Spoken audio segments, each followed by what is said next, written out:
Welcome back to Series Regular, the Hollywood Reporter's all-in podcast on genre television, currently focused on Watchmen. And this week we are talking Season 1, Episode 5, Little Fear of Lightning, which goes all in on the squid pro quo of it all, as well as a much closer look at the man beneath the mirror mask, Looking Glass. And I'm joined here, of course, to break it all down with your friend and mine, the great Antonio in the sky, Antonio Mazzaro. Are you ever going to dance again? I was just going to say, Josh, that Guilty Feet have no rhythm? Guilty Feet have no rhythm. Is that the Careless Whisper I hear playing in the background? Yeah. Are those the strains of George Michael Bluth playing in the background? Yeah, what a Looking Glass episode. That song clearly follows him in many ways throughout the episode, and it's we get to see 11 too, Josh. We get to see the event. We get to see the original squiddening. We get to see the squiddening, the sudden arrival. Yeah, the sudden arrival of the great squid that has been much ballyhooed around these Watchmen parts. This is very exciting for me, Antonio, because if you read the Watchmen graphic novel, or even if you're just passingly familiar with it, and certainly if you've been watching the show from Damon Lindelof and his fleet of creatives from which it stems, you know that the comic book ended with a massive squid arriving in the middle of New York and causing the deaths of millions, and thereby presumably changing the world. Reversing the doomsday clock is no longer a minute to midnight. Things are starting to turn around. But that's never been captured on live action before. Zack Snyder made his film adaptation and ended Watchmen, the movie, differently than the comic book. The great change, the great systemic change in the culture that occurs in the Watchmen film is owing thanks to a hoax involving Dr. Manhattan. So it's a very different storyline that's not properly adapting the story as it exists in Alan Moore and Dave Gibbons' graphic novel. So to see the squid, that big one-eyed jerk in the middle of New York at the end of this first sequence of the episode, Antonio, yeah, I was thrilled to see this. I was so surprised to see the events of 11/2, as you say, November 2nd, 1985. Well, you're describing the fun part as New York by Frank Sinatra plays as we pan out over New York, the quote-unquote fun part. But we also see that's the 1,000-foot level, if you will. But we see the 10-foot level in Hoboken, and that's it less is fun. Brutal. Less fun. Much less fun. Even though it's in a carnival setting, and even though there's a fun house, it is horrible to behold. And I love that you call it the sudden arrival, considering Damon Lindelof's connection, of course, to The Leftovers and the sudden departure of it all, and how that series begins with us seeing the moments after the sudden departure and how we see the sudden departure play out over the course of that series. Here we see through Wade's eyes what it was like in the moment. It doesn't matter if you weren't right there when a squid fell on you. You died from the psychic issues related to the squid, which I think is sort of not something that we've underreported, but maybe is a little bit misunderstood or not directly understood as a result of everything from the graphic novel and then as ties into the TV show. So, Josh, what we're dealing with here is not just a giant squid that falls out of the sky and knocks a bunch of stuff over, crashes through buildings, breaks some cars, whatever.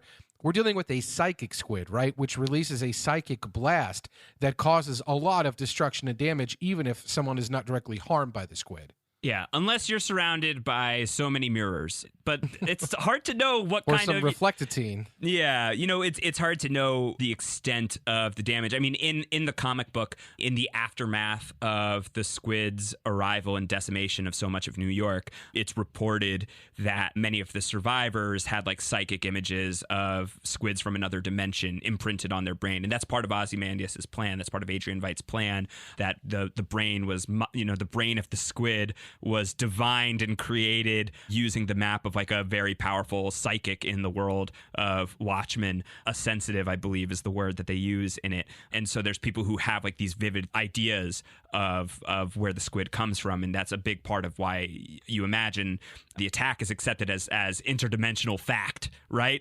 But how does that work with Wade? Is Wade, who, by the way, I mean, we're burying the lead to a certain extent, that this is a tremendous stellar Tim Blake Nelson showcase episode of a character who's been so cool and calm and collected in the background and has been sort of like the heir apparent to whatever like cool you divined from the Rorschach character in the graphic novel, like whatever your nostalgia memories are. Sorry to use the word nostalgia when it has such a specific purpose. I hope you took your pills. In this episode, to then get like kind of like the origin story of this man, to see that he was one of the Jehovah's Witnesses who came to New York in the face of Doomsday, which again, this is ripped straight out of the comic. You see Jehovah's Witnesses in New York City in the moments before the squid arrives in the wake of 11/2. So just another clever way of tying this TV series to the source material. But the episode really highlights the lifelong trauma this event has taken, the toll that it's taken on Wade, who's a survivor of the direct attack. And it almost doesn't matter. I mean, I think to some extent it matters what he saw, like if he's like psychically linked to the squid, but it kind of doesn't really matter. What really matters is how traumatic that whole thing was. Even in the moments leading up to the squid, forget like the squid itself. He's lured into the fun house. He's stripped naked. He keeps saying, I don't want to do this. I don't want to do this. And then his clothes are taken and the woman runs away with them. He's left stranded in the fun house. It's the not so fun house at that point, Antonio. And he's staring back in the mirror and like his faith is compromised at that point. And he's just like gutted and devastated. And then the world changes forever. So like, it doesn't matter what kind of like actual psychic impression the squid left on him. Those events are enough to traumatize a human being for the rest of their life. 7 years of bad luck. It's no wonder that his alter ego that he creates as a crime fighter is someone with a looking glass on his face, or a mirror guy, if Reflectatine. Reflectatine, mirror guy. He is a mirror guy. He's forged in mirrors. This key event in his life is mirror related, and he is looking at himself in the mirror directly as things are happening, and it is something that he carries around with him, obviously, through his relationships. Guilty feet have got no rhythm, as the Careless Whisperer directly points out, and this is something I think he carries this guilt around. I don't know if he still has any religion. There is no sense of that really in the current version of Looking Glass. But young Wade certainly did have religion, and it makes you feel like, does he feel like he was in some way responsible? Did he feel like it was his own sin which brought about some of these events, or that he deserved what happened, that he deserved to be there? I don't know. But it does seem like those are the sorts of questions that have haunted Wade his whole life, and that he is still very much in the tunnel, as it is said in this episode. And he has not found the way out. It is, I think, very telling. Not only does he have issues with relationships, but his ex-spouse says, I tried to convince you for 7 years that I wasn't going to pick up your clothes and run away. And Wade says 7 years bad luck, of course. But it is not just the squiddening. It is not just the sudden arrival. It is not just the event that has this effect on Wade. It is just everything around it. His age, what he was doing there, the moments of picking up his clothes and running away. A trust was violated there, and then the whole rules of the universe were changed in the same period of time. So all those things happening at once for young Wade, very rough. We see them play out, and he says, what happened? He's screaming that as we see all the bodies on the ground. With like the clown in the background as well. He's like in the mouth of madness. Yes, literally, quite literally. In the mouth of madness. And all those people, of course, that had been bullying him, including a guy with eyeliner and a man bun who I guess was supposed to be intimidating, they're all dead, but so are probably all his people. There are only a few survivors there left. It is very clearly an event which the vast majority of people who were there are now gone. So whatever the doomsday clock was set at, it seems like it has gone off. And yes, it is a squid event, but this is an event that clearly still defines what Wade does. We see the alarms at his house. We know he can't even wear a hat without a mirror because squid are still falling from the sky. We see him at his support groups, and we see his just obsession with running drills with his alarm to get into his bomb shelter there. So this is something that haunts him on a daily basis. We have talked a lot about on this very podcast why is he sitting at his home still wearing his mask? Like, why is he still doing this? Now we know why. Now we know it's because the mask, he believes, as well as the liner of his hat, protect him in some way from these psychic blasts or the waves that may have been emitted as a result of the sudden arrival of the squid. And they prevent that from happening when his guard is down. So he's always geared up, especially when squid are falling out of the sky still regularly now. So this is something he's carrying with him moment to moment. And obviously a great feature episode for Tim Blake Nelson. It ends, Josh, with 7K getting to his house. I hope it's not the last we see of Tim Blake Nelson. I sort of doubt that it will be. I highly doubt that it will be. I'll also just quickly shout out, we've got an interview with Tim Blake Nelson up at thr.com/Watchmen if you want to read more of his really amazing thoughts about playing this character, some of the expectations he had of him, some of the expectations that were greatly defied by the events of the script from 105, from Little Fear of Lightning. Yeah, I don't think that we've seen the last of Looking Glass by a long shot, but I think we have to process, because once again the world changes for Wade Tillman in this episode, and it's such a fascinating look at a survivor of this world, and what it in many ways. Certainly the show is highlighting, and one of its central theses is the rise of white supremacy in America today, and how racism is being challenged in the world of Watchmen as a parallel to how it's playing out very on a very wide scale here in our world. But in many ways, the world of Watchmen, of the alternate universe 2019, this is a world where a lot of environmental problems have been curbed. There are, electric powered cars, battery powered cars. As you and I have said, thank God the internet is dead. Some things that are different, where like you can imagine just sort of the culture maybe being a happier world. And I really appreciated getting to like kind of live in this world of Watchmen from the perspective of not just somebody who, has a complicated relationship with the world, but somebody who is a direct descendant of the point of origin for the world of Watchmen as we see it, which is the squiddening. And you get that through Wade, but by the end of the episode, thanks to Senator Keene, who, by the way, unmasked at this point as in league with the Seventh Cavalry. Yeah, he's in league with them, and he is going to present this video of Adrian Veidt that is recorded on November 1st, 1985, which, to quibble just a little bit, November 1st, 1985 being one day in advance of November 2nd, 1985, where the squid arrives. In the comic, Adrian Veidt says to Night Owl and Rorschach that there's no universe where he's telling them his master plan without there being a full 100% certainty that it's gonna work, and that he did it 35 minutes ago. But he recorded like full confession like a day before.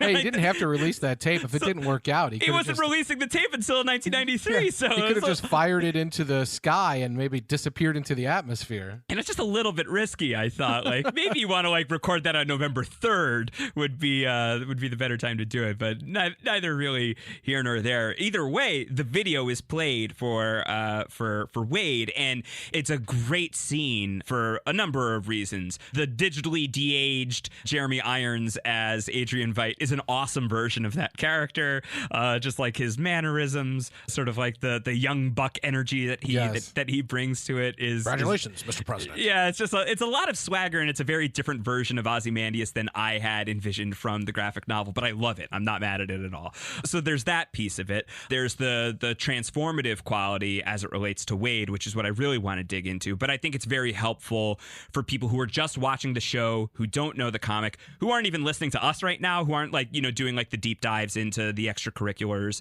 surrounding Watchmen and are just watching it unfold by themselves. This is a very helpful piece of information that is now like revealing it's sort of in the same way that when Jeremy Irons a few episodes back goes Adrian Veidt and just like confirms what we already know at that point. It's less about like the fact that these are like big surprising reveals for us as like the comic book audience, and more about the delivery of the information, but not to be taken for granted to some degree that this is big information and big reveals for people who don't know the comic book. But as it pertains to Wade, this is once again the world completely changes. You know, the mirror is like, you know, it's shattered once again for him in this episode. Definitely. And we don't even know to what extent, because we don't even see him watching the full video, and we don't see his actions in the immediate aftermath after watching it. We know a few things. We know he comes back and he does what Senator Keene had requested in getting Angela into a position where Lori is able to arrest her by getting her to admit in front of the cactus microphone what her role in covering up details about Judd Crawford's murder was. We also know that he's not able to completely leave his extra-dimensional security behind. The device that he destroyed and then overnight ordered another one of has shown up, and he throws it away, but then he goes back to get it. So he has not completely misplaced. What he says to Angela, parroting a line that Senator Keene feeds him, is anything true? Is anything true? And so I don't know that he knows exactly what to do, where to place his faith, where to place his focus. He's in a very tough position after the events of this episode, obviously, in terms of his worldview. But we know that he at least does act upon what Senator Keene was hoping to do. Senator Keene's second part of that discussion was saying, you watch this video and it will free you. You won't have to be afraid anymore, because you will know there isn't some extra dimension that we're pulling objects from, and we could at any moment pull another giant squid out and kill everyone. This was a hoax. And now that you watch this video, you know it's a hoax. And yet he picks up the EDS security system, the extra dimensional security system, and he removes it from his garbage can. He has not made his mind up, I don't think, on what is true and what's not.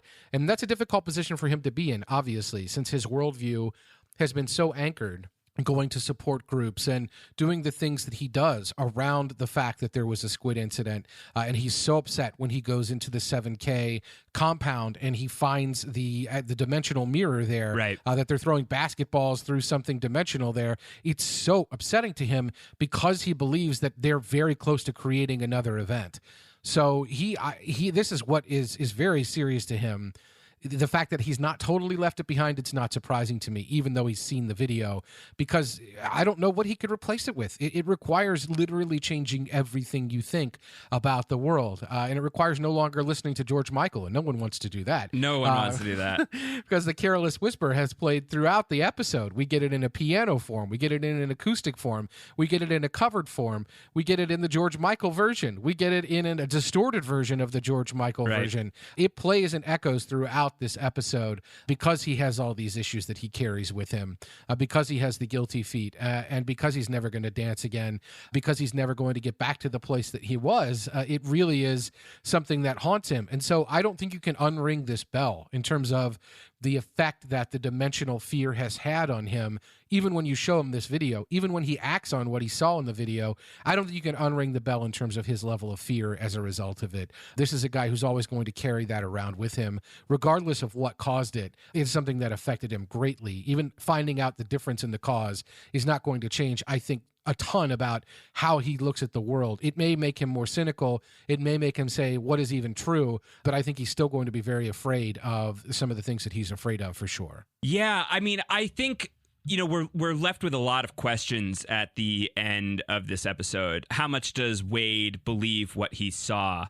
He certainly complies with the squid pro quo, which is chef's kiss to the turn of phrase, right? I mean, Damon Lindelof loves a good pun. Yes. You know, and this written many, many, many moons ago too. So to get the quid pro quo in the cultural ether. No quid pro quo. No squid pro quo. It fits right in there, right? It's pretty nice. You know, Wade certainly complies, right? Like, he gets Angela off the board. Is that intentional? Is it when he has her come over? Is it because of desperation? Is he forgetting that the cactus is bugged? And by the way, don't take it personally. They're the FBI. They bug shit. Yeah. You know, that's a great line. Again, Gene Smart killing it. You know, is it something that he's actively doing, or is there? And I think it's still up for interpretation right now. It's the beauty of the week to week, that the way that he looks at the cactus after Angela has said what she said, that she covered it up and it was her grandfather. Did he forget that the cactus was bugged? Did he knowingly lure her over so that he could get her off the board? Not to forget that the way that Senator Keene frames this for Wade is I need you to take her off the board because either she killed Crawford or she knows who did.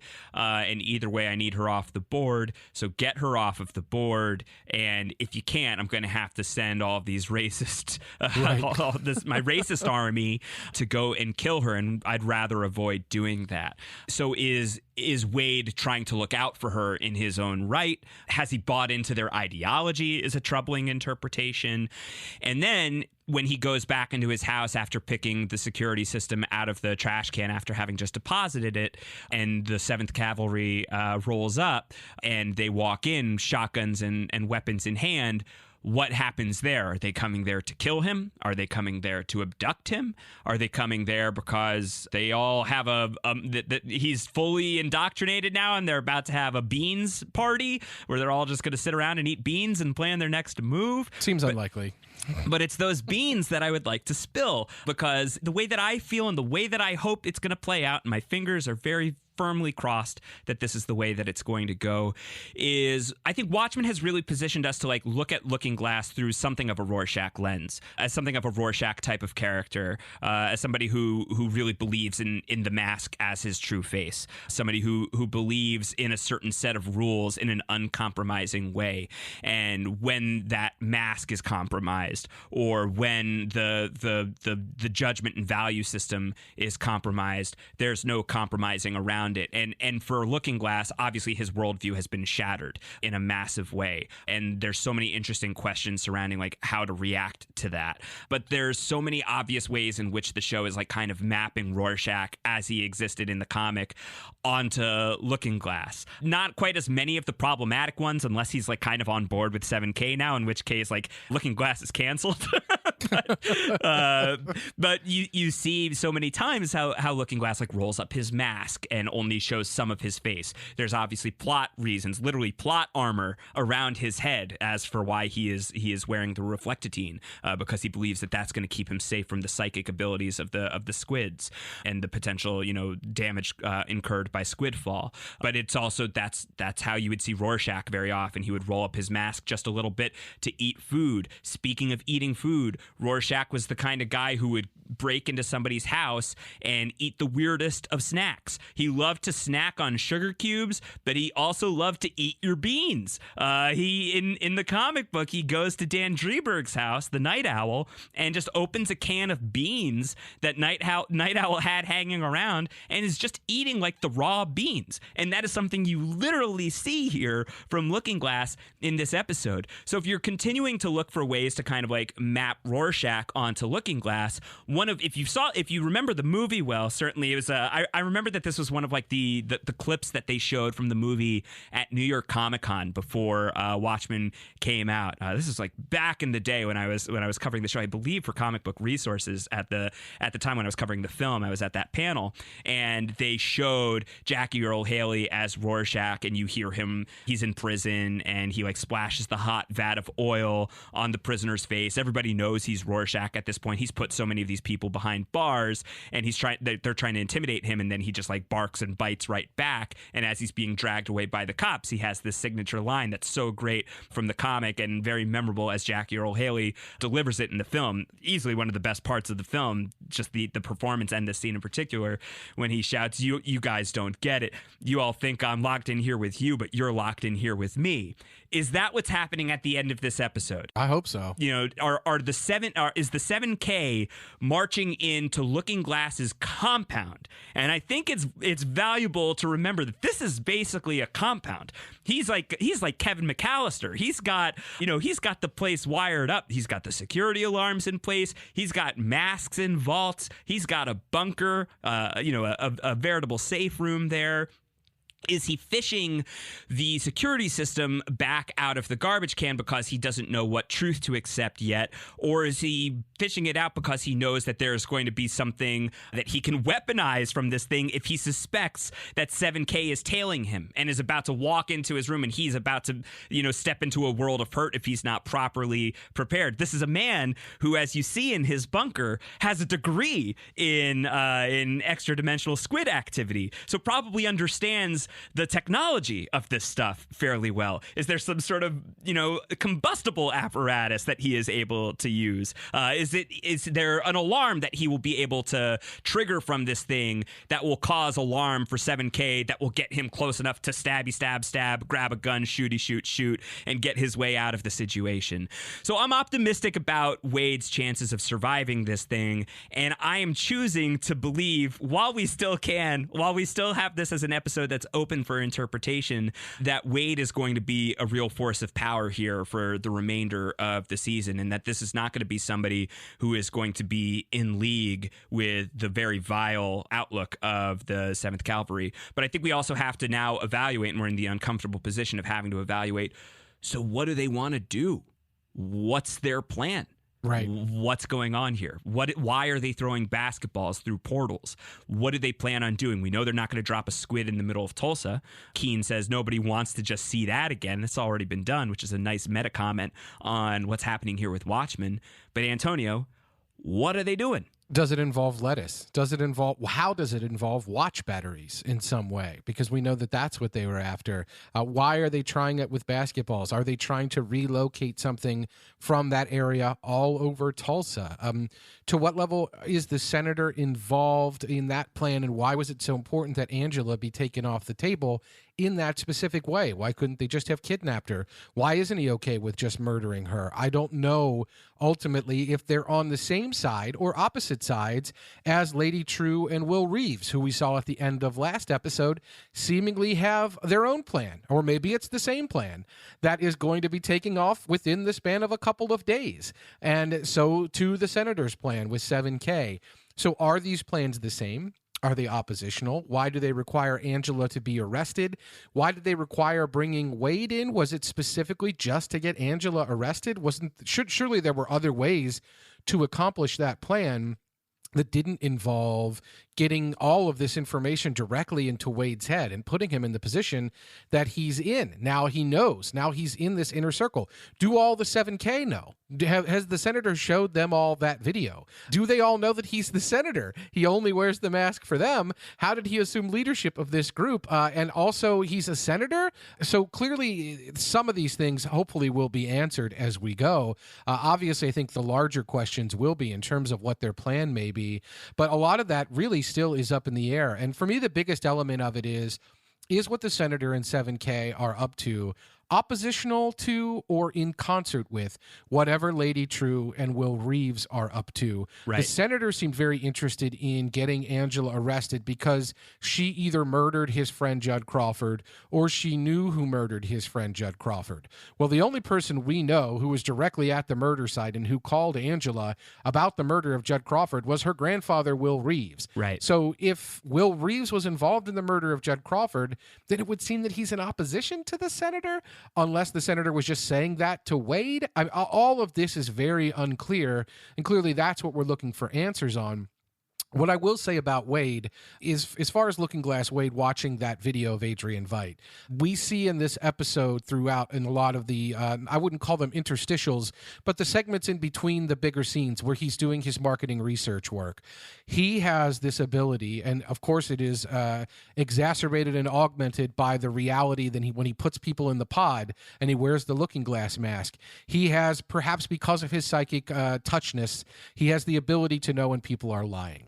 He knows, for example, that the jobs that are said by what's going on. You know, he's not a. She's. Oh, you are a radiologist. You're not this. Right. You're not a waitress. You're not that. Paula Malcolmson.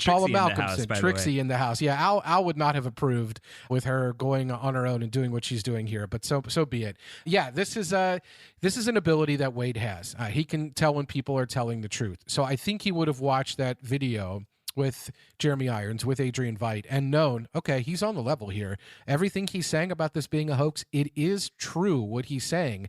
So I think he would have known whether to believe that or not. So walking away, it's funny, for a character who has this sort of sixth sense or preternatural ability to tell what is true and what isn't, to have the rug pulled out from him such that at the end of the episode, he wants to know, is anything true? That's a 180 from the guy who can see right through the New York tourism ad, Josh. It's a 180 for that guy in the course of the one episode. So I don't think he even knows what the senator's up to. I don't think he knows what's going on. He does make the decision, as you're observing, to sell Angela out, whether it's a decision or he does it on accident. I tend to read it that it is his decision and that he's probably doing it to keep her safe more than anything, right? Yeah. Because of the overt threat that's made on her life by the senator. You either do it or, we'll kill her. Either way, it works for me. So he does that, and he's doing that, I think, to protect Angela in that instance. I don't think he was doing it to make her take the pills. I guess at some point now we're going to see what happens when Angela takes the nostalgia pills. Well, we know what nostalgia is now. Well, we know what the pills are, and it's nostalgia. Again, stemming back to the comic, nostalgia was a perfume, I believe, that Adrian Veidt and his company had developed. I don't remember there being anything involved with it other than it's literally a perfume. He was marketing a certain type of thing, but he wasn't. I don't think he was selling pills of memories. I don't think that was part of what he was doing. No, and you see the nostalgia perfume bottle is a big piece of one of the issues in the comic where Laurie Jupiter is now Blake is finding out that Edward Blake is her father, that the comedian was her father, and you see the perfume bottle spinning through the air on its way to shattering on the ground. Right. So nostalgia has a big nostalgic hook into the comic for sure, but it was a different thing back then. It was just cosmetics. It wasn't pills, right? It was aftershaves. But it was very effective, thematically. And so now it seems like it has this real utility. Wade's wife, it's these are nostalgia pills, and everybody who finds out what these pills are seems to be like, yo, whoa, those are memories. That's a big deal.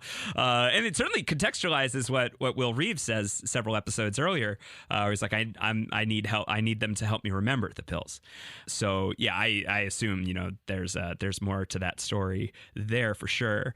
Antonio, we can't not talk about the fact that there's this New York advertisement, the Come Back to New York campaign, featuring Michael Imperioli, telling, how I came back for the Italian food. You know how we like our squid now, with lemon and a little marinara. Yeah. Cousin Christopher on the scene. Antonio, how does The Sopranos exist in the universe of Watchmen? We know Spielberg made Pale Horse presumably in place of Schindler's List. Sounds like it. Considering the black and white quality of Pale Horse, the movie, and the red coat that pops. Right. What did The Sopranos look like, if it existed at all? And if not, what is Michael Imperioli most known for in the world of Watchmen? I want to know. Yeah, did Goodfellas happen? Was he Spider, or did that not happen? Yeah, did Spider make it? Did Spider make it? Yeah. I thought you said you were okay, Spider. Right. It's a good question. Or is he just like a struggling actor who has an Italian feel to him? Is he basically an extra as the other actors in this commercial are? Has he never really broken through with any role? It's a valid question. He clearly exudes Italianness in the ad, and maybe we're it's a nod recording to this obviously before we get the PDpedia on HBO, and I just hope that it has a history of HBO within the world of Watchmen, so we get some answers on this. Listen, after what was in the PDpedia last week, I think we could just get just about anything in the context of PDpedia at this point, from diagrams to a charting history of The Sopranos in the Watchmen universe of our current timeline. So who knows? I'd like to think that The Sopranos maybe existed. I do think one of the interesting things about this alternate history that skews out in 1985, but it is in our current timeline. There are famous people that clearly are still famous, that made their bones, or that found a way. Obviously, Steven Spielberg was working before 1985, but Steven Spielberg is still a huge name within the context of that universe. John Grisham made his way to the Supreme Court. Ezra Klein, Skip Gates, all these people are people that still found their way to be famous within the context of the Watchmen timeline. So I like to think Michael Imperioli probably found a way to still make his bones somehow. If The Sopranos didn't exist, he found a way to get into something else. Like, who knows what that is? But I'd like to think that this is the capper. This is the capper cameo. And yet it doesn't sound like New York is doing all that well, Josh. So no, the world is clearly different enough that maybe these things didn't happen. The New York, in the context of this ad, has a Central Park, Josh, where you can walk for hours and not see a single soul. Yeah, I mean, it just, speaking of the leftovers and the idea that like 2%, or it's 2% of the world's population, right? It's been long enough since we've watched the show that I may be getting the number wrong, but a significant percent, but not, much more than 2%. But there's an idea that's positive, like, where did the 2% go? And what world did they live in? And like, how is the rest of the world there, like, just like a gigantic ghost town? And like, those are the images that are evoked of the New York City of Watchmen for me, is just imagining that it's like a virtually abandoned place. And I'm a New Yorker. I'm talking to you from New York City right now, and I can't even imagine it. I can't even imagine like going outside in broad daylight, on like a summer's day, and there just being no one around. It's crazy to me. Maybe the metro actually works though. Maybe they cleared a lot of those problems up. Like, maybe the local trains stay local and express trains stay express. Like, maybe that works. Who knows? But regardless of whether the metro's working or not, and regardless of what New York looks like or not, they've hired Wade, these guys who are working on this ad for the New York Tourism Bureau, it seems, to give his opinion. And Wade's opinion is, like, people are still scared. Now, whether Wade is still projecting. Wade says, basically, you hired me to tell you the truth. No hot-blooded Oklahoma male is going to admit that they're scared. I watched them watch, and they were scared. I don't know if he's projecting that he's scared as well. I mean, I doubt he's been back to New York since that incident, but there's a lot of reminders there about what his experience probably was, or he remembers last time he went to that area. And so I'm not sure he's the right guy to look at this ad. Maybe sugared cereals are a little better. Maybe perfume's a little better. This particular ad definitely touches a hot button for him, and he says New York that he's not ready, or that people aren't ready, and I think maybe in part it's because he's not ready, but he's not ready in maybe in a huge part because he has a little fear of lightning, which is the episode title that we see in the focus group scene here. Little fear of lightning comes from Jules Verne, 20,000 Leagues Under the Sea. If there were no thunder, men would have little fear of lightning. So there has to be one. You can't have one without the other. Of course, in 20,000 Leagues Under the Sea, you have Nemo, Captain Nemo, which is a friend of Nemo's, is referenced as instead of friend of Bill W's in the support group meeting there. But we also have a battle with a giant squid, obviously, in 20,000 Leagues Under the Sea. So if there were no thunder, Josh, men would have little fear of lightning. Do you find that there might be some kind of continual tie-in with whatever 7K and Lady True and Will Reeves are attempting here? I'm thinking generally about the overall plot of the Watchmen graphic novel, which we know happened in the context of this Watchmen story, that the doomsday clock was about to strike, that the U.S. and the Soviet Union were at loggerheads, and somebody was about to pull the trigger, and it was essentially about to end mankind. And as Adrian Veidt puts it in the video that Looking Glass watches later in this episode, what could we possibly do to distract them? The bigger weapon that we have is fear. And so he exacerbated that fear, or would exacerbate that fear, with the dimensional incursion event, with the squid dropping, the hoax that it was meant to make people afraid and focus on something else instead of being at odds. Far as we know globally, we don't have the same kind of problems in this Watchmen universe. What we do have is we have Vietnam as a state, and we know Lady True comes from Vietnam.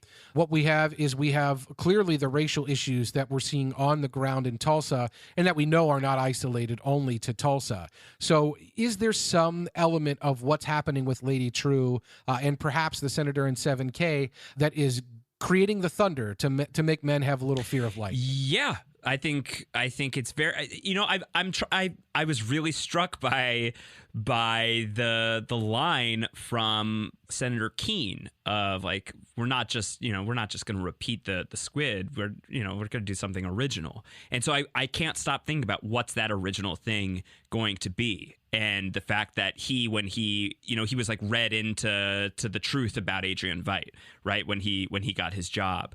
And it took him years, he says, to pirate a copy of the video. So there are people in the world who are hooked into the truth of the hoax, right? Like there are people in the world who know about it, but it is still like, and it's been like reported out, like the Rorschach Journal, but like as far as the Rorschach Journal, as far as it's looked at as a cultural document, is like mostly like the stuff of like myth and gossip, and it's like rumor mongering. It's conspiratorial thinking. Is there a plan in place to once again change the world by defeating the squid, essentially, right? By like destroying the squid, by demystifying the squid? Is it going to be like the death of fake news to a certain extent, right? Like, is that what's being planned here? And is that something that Lady True, which if that's it, the True shall set you free, like the name being really nicely linked in, but is it something that like Lady True and 7K are in league on? Do they have conflicting viewpoints on it? I think it's worth segueing, or at least bringing in, the Adrian Veidt scene from this episode, which was glorious, into the conversation. Yes. Because one of the things that I'm wondering is, certainly we're seeing, so if we want to say that every Adrian Veidt sequence from these episodes has been like a year, right? So now we're on year 5. We're on year 5 of Adrian Veidt. Adrian Veidt disappeared years before, presumably before the events of Watchmen, the TV series. I believe that the PDpedia ancillary material makes that clear, and other information baked into the show itself makes it clear. So if there's like several years still left before episode 9, the final episode of the season. So if he's like gone for 9 years, and then he suddenly shows back up, and if he is in any way like in like the continued like diminishing mental state that he seems to be getting into, the increasing frustration of Ozymandias, like, is there something that's happening here where the plan is to break Adrian Veidt and then bring him back into the world at a time where he is ready to publicly verify the hoax video? Right? Like, is there a way of like getting him to cop to the hoax, and then he is going to be globally held accountable? And the ending of Watchmen, the series, would be something to the effect of the world changing once again, knowing that the last 30 some odd years of progress were built on the back of a lie. Were built on the backs of all of these millions of bodies. And how do we restore that? How do we contend with that? It's a good question, right? Because what we know about Adrian Veidt at this point now is that he seems to definitely be in captivity. It seems like he maybe is on one of the moons of Mars. Is that your read? Is it Phobos or Deimos? It looked like it. I am no astrologer. And in fact, if you listen to my Lost podcast, Lost Down the Hatch, 2 things. One, I said astrologer instead of astronomer. And the other being that I very famously skipped my astronomy lecture back in college so I wouldn't miss Lost every week. So do not look to me to the stars. But it was my read, yes, that was Mars. It looked Mars-ish to me. Yeah, me too. There's satellites surrounding it. We know that there are satellites that are documenting Dr. Manhattan footage in that first episode, if you believe it, at least. So it would track for me that he is on Mars, and that would only continue to strengthen the ideas that Ozymandias is somehow trapped at the mercy of Dr. Manhattan.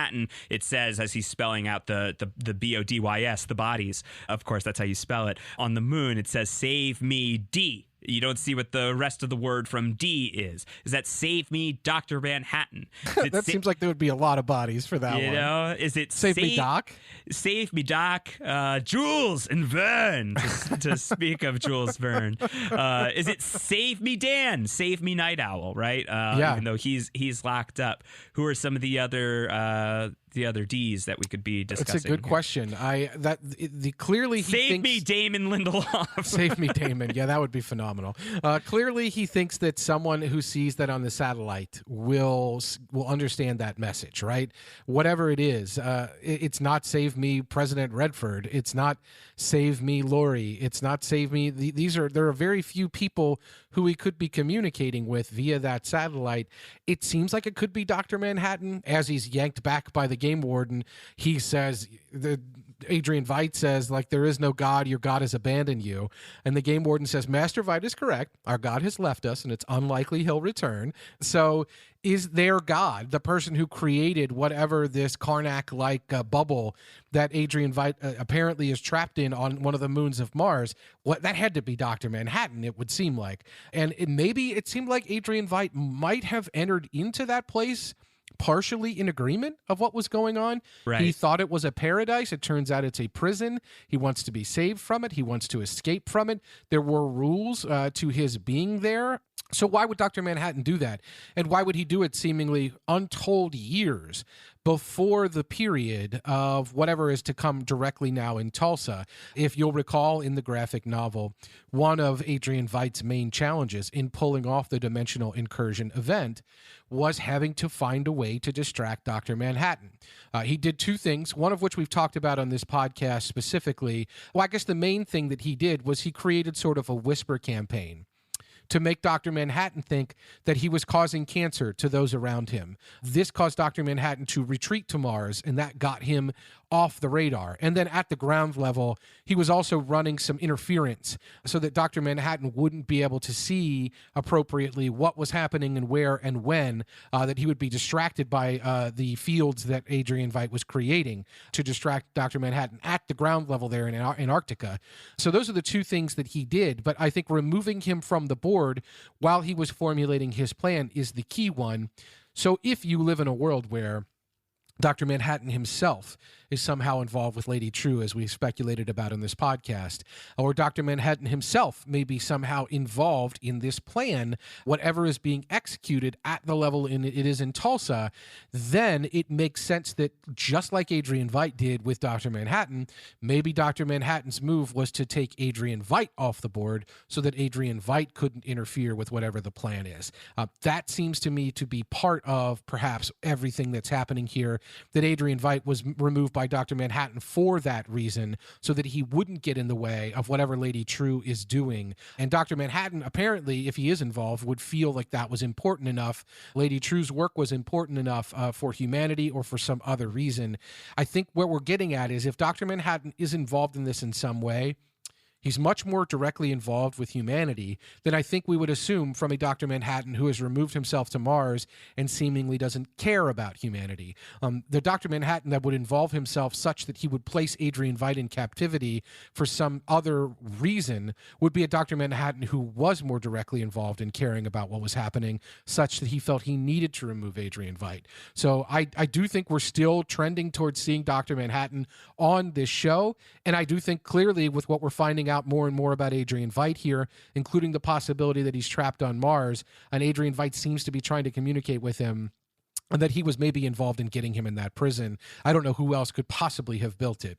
And I don't know who else would have been their god on the planet, who left them. That's Dr. Manhattan, if I've ever heard him described. So it has to be that he was involved. So it has to be that he cares about humanity, I think, more than we're letting on. So what does that look like? Well, yeah, when he leaves at the end of the comic book, he says, I think I'll leave this galaxy to create new life. There's the question of, is that as far as where Adrian Veidt is? I think the satellites indicate to me that would be very difficult to be having like he's that. He's not in another galaxy, right? Yeah.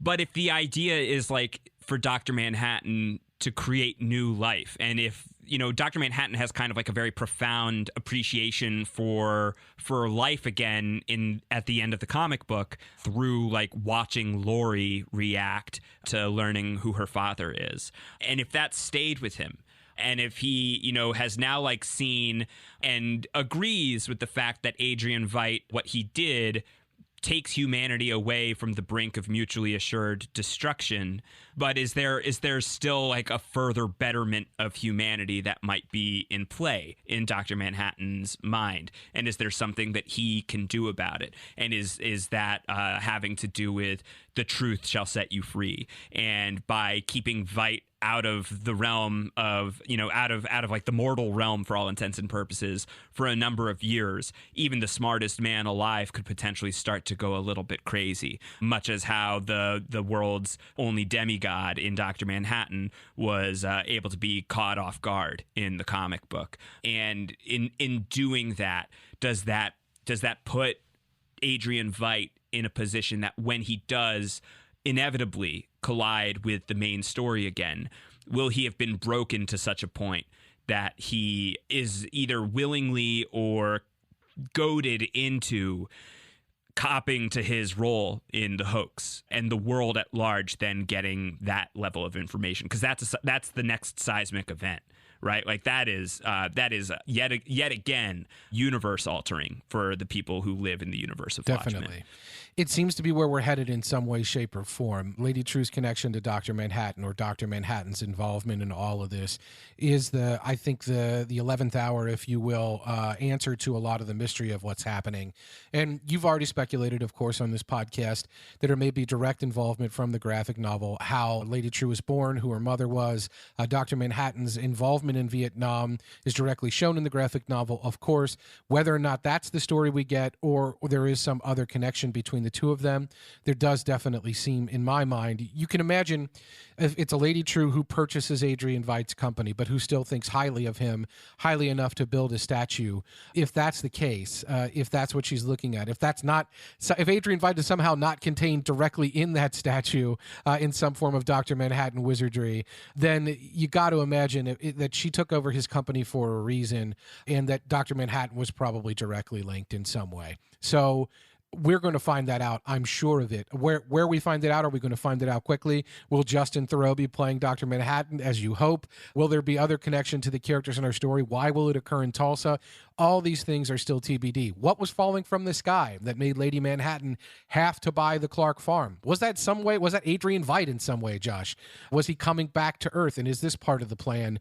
We don't know, obviously, but I think all these things we're heading toward answers on, and we're probably going to find out that before we find out who Lube Guy was. And, well, we know who Lube Guy is. Come on. PD, show yourself. Yeah, PD's going to write in Pedia. Well, that's how we're going to find out. I hope so. Antonio, anything else from this episode that you wanted to touch on before we wrapped up? I just think I love the needle drops throughout. I think the use of music in this episode, even though obviously that's a Damon Lindelof hallmark, and that is something we've seen consistently in the course of this series, it just felt so lyric and so connected to what was happening with Wade's story. We had a couple different Frank Sinatra versions of songs, New York, New York, of course, some Enchanted Evening. We had all the various versions of Careless Whisper playing throughout, and I can't forget we had my favorite current artist, Sturgill Simpson, the Outlaw King of Kentucky. We had a very memorable Sturgill Simpson song in The Leftovers. I'm glad to see that DNA is coming through to this version of a Damon Lindelof show, and seeing Sturgill Simpson, Turtles All the Way Down, playing in the bar scene here with Wade and Trixie, I guess. I don't know if we know her name, but the 7th K lady who brings Wade into the fold. The radiologist. The radiologist. That's very lost of you. I love the music, the use of the music in this episode. I thought just throughout, it did a really good job of bringing Wade's sadness to the front. Even later in the episode, when he has seen the video, and we show him looking at the Mercy perfume, and the cover of Careless Whisper is playing, and we see just a brief shot as we're hearing Guilty Feet Have Got No Rhythm of Wade's feet staggering out of the funhouse. I just think having these songs constantly coming up throughout the episode did a great job of showing that Wade's head was really always being affected by what was going on. The echoes were playing throughout his mind, and it was never something that was far from his thoughts. I thought a really, really good job with what was going on there.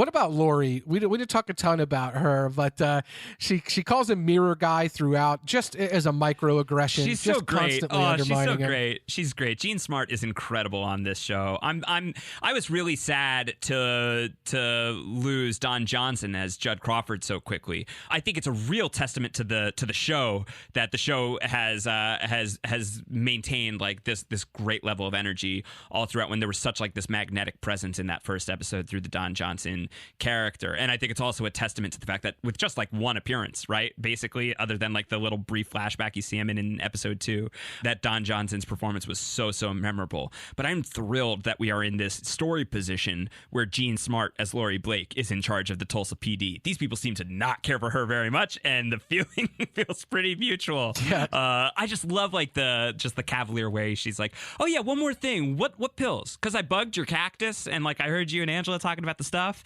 She's so good. She's so great. She's an incredible character and a wonderful performance. Like Looking Glass, who is able to see the truth in these moments in people, she seems to be able to really cut through to the heart of the motivations of the people in the police precinct, because she knows what it's like to be a masked Avenger, right?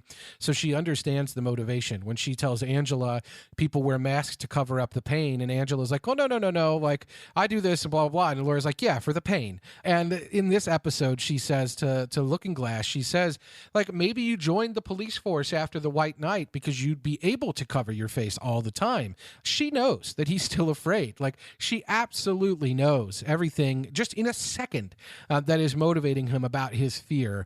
She's able to clock that and really bring it clear to the surface. And just like I said, with her microaggressions and her direct aggressions, really undermine and take Looking Glass's lunch. Now, I'm not talking about Josh's sandwich with lettuce. That's a different lunch in this episode. Yeah. I also really think that we got the scene with Cynthia Tillman, Wade's ex, in her cloning facility, cloning dogs. Just with when the clones don't work, it's pretty brutal. Right in the trash can. I mean, like if we demonized Adrian Veidt for what he was doing with those with the fetuses in Fetus Lake, I feel like we can't let Cynthia off the hook for just throwing a dog in the oven or whatever it was she was doing. It was terrifying. Yeah, I don't think that was to grow the dog. I think that dog was a reject. Yeah, it's brutal. Like, honk honk. Yeah, brutal. Exactly. the wrong egg going the way of Veruca Salt. Oh damn, it's brutal. But it is, I think, interesting in that. So what we've got in the Watchmen world, of course, is we have this weird world where technology was eschewed in some way. So some technology was eschewed, right? We have no internet. We have no cell phones. What we do have, we have voice recognition technology with Lori able to play her CD player by saying play Devo. We have clearly whatever is going on with Lady True and what we know is pharmaceutical technology that she's able to do, taking an unviable egg and making a baby out of it, and doing whatever is happening with nostalgia pills, putting memories in pill form. What we saw in that clinic was not just cloned pets. It seemed like everybody that worked there was a twin of some sort. So there does seem to be some really advanced medical science that's happening in the context of this show. Whether Cynthia ties into the story any more than just being the person who told Wade about the nostalgia pills, I don't know. But I don't think it's an accident that we saw the full nature of that clinic and we saw exactly what she was able to do. Maybe not so well in the case of the dog, but that was her business. And that's something that is out there in the context of this world. I don't know if clones or doubles are going to play a part in what's happening. We've seen the clones in the Veidt storyline as well. So it is just something that's on my radar that pings to me in a world where the technology is a little skewed. We do have that. We also obviously have hologram technology and a lot of the advanced DNA capabilities that we see in Greenwood. So a lot of what's happening in the show is not scientifically, it's not Luddite based. They have evolved greatly in terms of certain science areas, but not others. So I don't know if the Cynthia part will come back or not. Speaking of things, I don't know how they will come back. We see Hooded Justice again in this episode, Josh. Yeah, we get a little bit of a blip on the screen of what's going on in American Hero story. That's Hooded Justice with Captain Metropolis. That's straight from the comic book as well. And then the squid alarm happens, so we don't even get to finish the scene. We don't get to finish the scene. We don't get to see it finish or anyone finish in the scene. But what we do see ultimately is some speculation between Panda and Red Scare about who Hooded Justice is. Panda Dr. Manhattan, right? It's Like, Dr. obviously. Manhattan. It's so great. I've seen every episode, he says. I've seen every episode. Super Dr. fun. Manhattan can't time travel. That's hysterical. So yet again, another reminder of what people think Dr. Manhattan's powers are or aren't. Yet again, us wondering who Dr. Manhattan may be in the context of the greater story. Is he posing in plain sight? Is he one of the characters on our show that we're watching? Have we been watching him the whole time or not? And also questions about who Hooded Justice is, which I think is something we speculated about since the beginning here with the Peteypedia materials, especially making connections between Hooded Justice and what's happening maybe in the past in our story. TBD, I think, on that. Hopefully we'll get some clarity on that before the end of the season, because that's been a running line throughout. But one of the things that hasn't really been a running line throughout is Night Owl. And in the Peteypedia materials from last week's episode, of course, which we loosely referenced, what we got a heavily redacted version of a story of when Lori Blake was brought in from the cold. They caught her and Dan doing one last job. Dan refused to comply or refused to participate in what was going on, and it sounded like what Lori did was use her knowledge about what actually happened on 11-2 as leverage to try to get herself out of trouble. But Josh, what was the incident that they were involved in their one last job? It's a famous incident, right? Yeah, it was the Oklahoma City bombing. It was the Oklahoma City bombing. They stopped it. They averted, yeah. They averted it by killing Timothy McVeigh, it sounds like. It sounds like that's what happened. Yeah, extrajudicial executions. Crazy. Perfect. Yeah. Crazy. But that happened. That happened in the context of the story. That does appear to be what happened that put Dan Drieberg in jail. Whether or not that is ultimately what got Lori out of trouble, which was her using that leverage of her knowledge of 11-2. She very clearly does that. She also talks about how Dan is the one who built the dock in a box. And then we see the diagram for the dock in the box from last week's Peteypedia. So continual hits from Peteypedia, Josh. I'm loving this. I'm loving it as well. And I'm loving the Watchmen. And as of this episode, Antonio, we are already over halfway finished with the season of Watchmen, and maybe the series of Watchmen if there's nothing beyond this first season. And maybe the series, right. It is. The themes have been so strong throughout. I'm really loving it. In the support group, the guy had the monologue about trauma getting locked into DNA. It's like I inherited her pain. That is not lost on me, considering the Angela Abar story, right. And Angela finding out what her family's history was, that this is a story in Watchmen that is telling these tales, that is talking about this inherited trauma, that he is not afraid of making that front and center in terms of, you talked about on this podcast, how Damon Lindelof was reading The Case for Reparations. And that in and of itself in that work talks about how trauma is inherited and why, and what needs to be done to correct it. So I really like how the themes are staying right at the top of all of the episodes and that have run consistently throughout, and we've not lost track of that through line. That seems to be what's happening in some way with the Lady True storyline as well. So even in an episode like this, where we don't see inherited trauma, we see Wade's direct trauma, the trauma that he experienced and how that has affected him in his moment-to-moment decisions in his life. What we're also still reminded of is that that trauma is also inherited, that he can be someone like Trixie, or the radiologist, as it were, who didn't even have a direct experience with what happened on 11-2, but watched a movie so many times that she can't help but be scared. If that's even a true story. She told Wade, he didn't say it was bullshit. He knows when someone's lying, so it must have been in some way true. And we see the inherited trauma monologue here. So I just love that the themes of the show are staying front and center, and they're doing a really good job, even episode to episode, delivering on that.